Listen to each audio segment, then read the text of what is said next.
Il y avait un meurtrier silencieux dans le foyer de Liorina.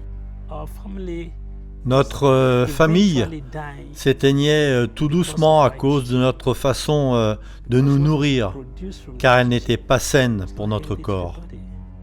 Il sapait lentement la santé et la vie de sa famille. Liorina et sa femme sont tombés malades. Liorina se sentait chaque jour un peu plus mal. Il en arrivait même à penser au suicide, jusqu'à ce qu'il découvre quel était le meurtrier silencieux qui leur ôtait la santé. Le type de nourriture que nous utilisions était déjà de mauvaise qualité, trop cuite, etc. Quand j'ai rencontré un évangéliste adventiste et que j'ai lu certaines de ses brochures, j'ai découvert que je vivais très mal. Un rayon d'espoir lui est parvenu lorsqu'il a appris qu'un séminaire sur la santé allait être organisé par l'église adventiste voisine. Comme il se sentait vraiment mal, il a demandé à sa femme d'y aller. Elle en est revenue munie de toutes nouvelles connaissances.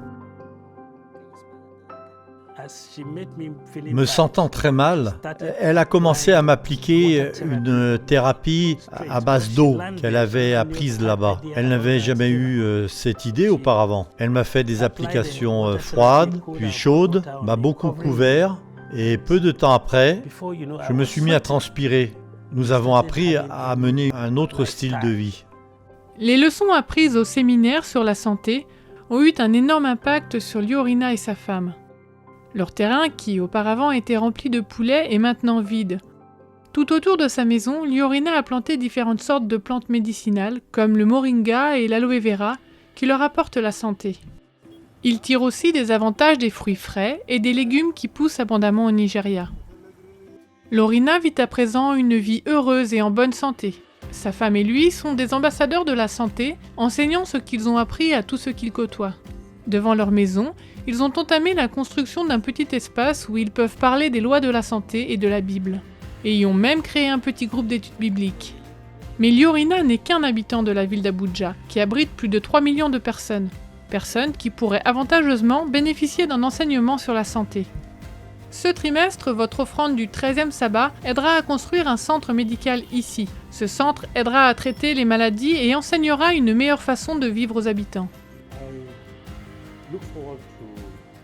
Je rêve d'un centre médical dont les gens diraient « c'est un endroit dédié à la santé ».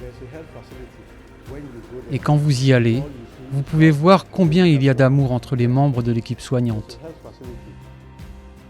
Vous y recevez quelque chose d'autre que ce que vous trouvez dans les autres centres de ce genre.